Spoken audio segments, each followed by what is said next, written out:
Hello racing fans, I'm the Ace of Pace, Ray Wallin, here with a little Thursday night pace analysis for you. Today we will look at Thursday, May 11th, 7th race from Penn National.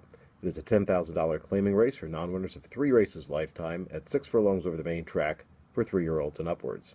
The one Slick William chips in from Laurel, a non-factor in his last 2 starts. He does have a $25,000 optional claiming win, 3 back, drops to a more competitive level, and will figure to come from off the pace here.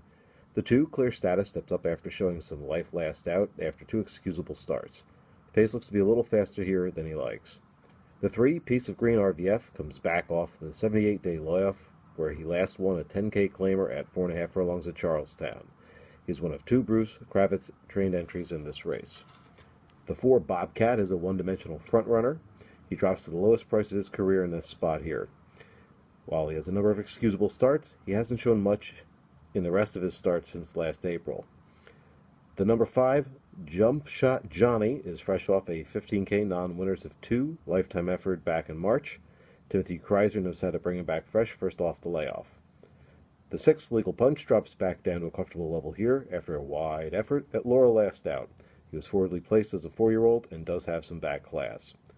The 7, Emotion in Motion, is another one-dimensional frontrunner who steps up first off the claim for Bruce Kravitz. I have identified 4 probable pace scenarios in this race.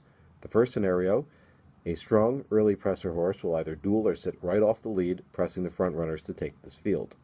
The second scenario is that a strong early presser horse can take this field wire to wire. The third scenario would be that the early pace is too much for any of the probable front runners to handle, and a horse will come from off the pace to win. Lastly, as with every race, the final pace scenario is chaos. Basically, something totally unpredictable happens that upsets the dynamics of the race. In my most probable pace scenario, by the first call, the 2 one-dimensional frontrunners, Bobcat and Emotion in Motion, will be on or close to the lead. Legal Punch will be right there with them, ready to duel. Piece of Green RVF will sit a few lengths back off the lead along with Jump Shot Johnny and Slick William. Clear Status figures to have little, if any, impact early. By the second call, Legal Punch figures to be taking over as the 2 one-dimensional frontrunners start to fold. Slick William and Jump Shot Johnny both figure to advance. Piece of Green RVF is likely running flat at this point, with Clear Status still far back. As they hit the stretch, Legal Punch should be clear of the field as both Slick William and Jump Shot Johnny start to make up ground. Clear Status mounts a mild run, but does nothing more than to close the gap.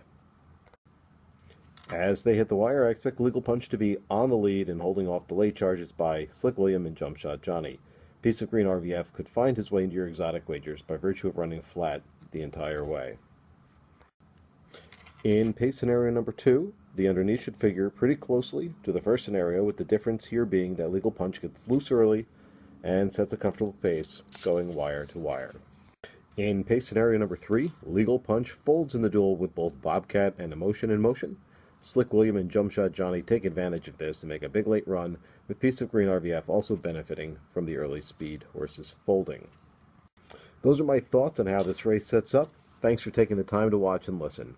Feel free to follow me on Twitter, Facebook, YouTube, Google+, at US Racing, through my blog, Jersey Capper, or on my new website, www.theaceofpace.com. As always, remember to check the track conditions and adjust for any scratches or changes before placing your wagers. Good luck.